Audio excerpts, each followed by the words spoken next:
Welcome दोस्तों, मैं हूं एडवोकेट जितेंद्र। आज के वीडियो के अंदर बताने वाला हूं कि 498A और डीवी के अंदर अगर पति के माता पिता का नाम लिखवा दिया जाता है तो उस नाम को बिल्कुल आसानी से आप कैसे हटवा सकते हैं।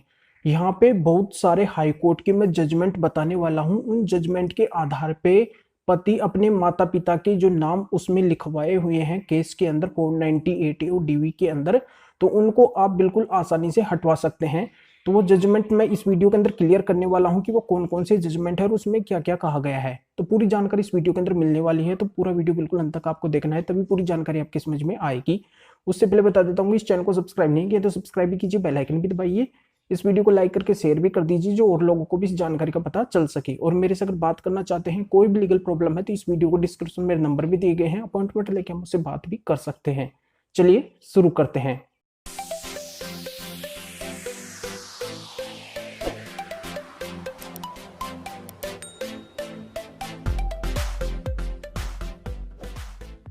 तो आजकल 498A डीवी के बहुत से मामलों में क्या होता है कि बहुएं क्या करती हैं कि अपने बुजुर्ग सास ससुर का नाम उस केस के अंदर लिखवा देती है, जबकि उनकी कोई भी गलती नहीं होती है।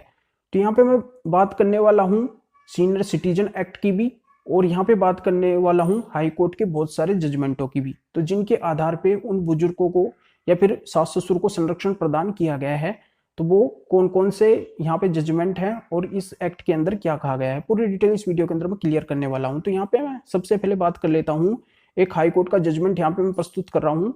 वो जजमेंट है, अभी स्क्रीन के ऊपर शो हो रहा है, Punjab and Haryana high court का ये जजमेंट है, Balvir Kaur versus presiding officer cum SDM, ये जजमेंट है। तो इस जजमेंट के अंदर ये कहा गया है कि सास ससुर बहू के ऊपर भी सीनियर सिटीजन एक्ट के चैप्टर 5 के सेक्शन 22 के तहत protects of life and property का एप्लीकेशन डाल सकते हैं अगर बहू उनका नाम गलत लिखवाती है या फिर बुरी तरह से उनको परेशान वगैरह करती है, यहाँ पे उनको प्रताड़ित करती है, उनका ख्याल नहीं करती है, यहाँ पे परेशान करती है, तो बिल्कुल वो प्रोटेक्ट्स ले सकते हैं।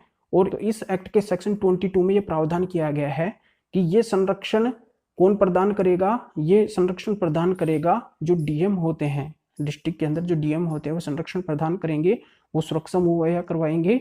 और यहाँ पे बुजुर्गों को कोई दिक्कत नहीं आएगी, वो वहाँ पे एप्लीकेशन दे सकते हैं डीएम के पास में बुजुर्ग, और वो अगर चाहें तो प्रॉपर्टी से बेदखल कर सकते हैं। तो ये उनको ये अधिकार दिया गया है। अब इसी एक्ट के सेक्शन 17 में ये प्रावधान किया गया है कि उनको कोई वकील भी करने की आवश्यकता नहीं है, वो अपना केस खुद ही हैंडल कर सकते हैं। तो ये सबसे बड़ी बात है जो इस जजमेंट के अंदर कही गई है। तो ये समझ में आपके अच्छी तरह से आ गई होगी कि किस तरीके से बहू को अपनी प्रॉपर्टी से या फिर अपने घर से वो बेदखल कर सकते हैं। अब दूसरा जजमेंट यहाँ पे बता देता हूँ, जो दिल्ली हाई कोर्ट का जजमेंट है, अनीता ब्रेजा वर्सेज जगदीश लाल ब्रेजा, जो स्क्रीन के ऊपर भी शो हो रहा है। तो इस जजमेंट के अंदर ये कहा गया है कि बहू और बेटे कब तक प्रॉपर्टी में रह सकते हैं, जब तक उनके माता पिता या फिर सास ससुर अलाउ करें तब तक वो प्रॉपर्टी में रह सकते हैं। अगर वो उनके साथ में गलत बर्ताव करते हैं, उनको प्रताड़ित करते हैं, तो वो उस प्रॉपर्टी से उनको बेदखल कर सकते हैं, बाहर निकाल सकते हैं। तो ये इस जजमेंट के अंदर कहा गया है। अब तीसरा जजमेंट बता देता हूं, वो है Punjab and Haryana high court का जजमेंट है, जस्टिस शांति स्वरूप देवन वर्सेज यूनियन टेरेटरी, जो स्क्रीन के ऊपर अभी शो हो रहा है, ये जजमेंट है। तो इस जजमेंट के अंदर ये कहा गया है कि सीनियर सिटीजन एक्ट 2007 के तहत बुजुर्ग माता पिता या फिर सास ससुर को कोर्ट में जाने की भी आवश्यकता नहीं है, वो डीएम से ही वहाँ पे एप्लीकेशन लगा के और संरक्षण प्रदान हो सकता है उनको, और यहाँ पे कोई दिक्कत उनको नहीं आने वाली है, पूरी सुरक्षा उनको मुहैया करवाई जाएगी। तो ये पूरी जानकारी इन जजमेंटों के द्वारा आपके समझ में आ गई होगी। तो यहाँ पे मैं बता दूं कि अगर 498A डीवी या 125 जैसे ऐसे केसों के अंदर अगर पुलिस बुजुर्ग माँ बाप या फिर सास ससुर को परेशान कर रही है, तो वो बिल्कुल इस एक्ट के सेक्शन 5 के चैप्टर 22 के तहत हाई कोर्ट भी जा सकते हैं। 482 में वो उस नाम को हटवा भी सकते हैं, या फिर जो पुलिस कमिश्नर और जो डीएम है उनके पास में वो एप्लीकेशन भी दे सकते हैं, अपना नाम वो वहीं से हटवा सकते हैं। तो ये पूरी जानकारी आपके समझ में आ गई होगी। मैंने बहुत सारे हाई कोर्ट के जजमेंट भी बताए हैं, उन जजमेंट का भी वो सारा ले सकते हैं और बिल्कुल उनका नाम हटा दिया जाएगा।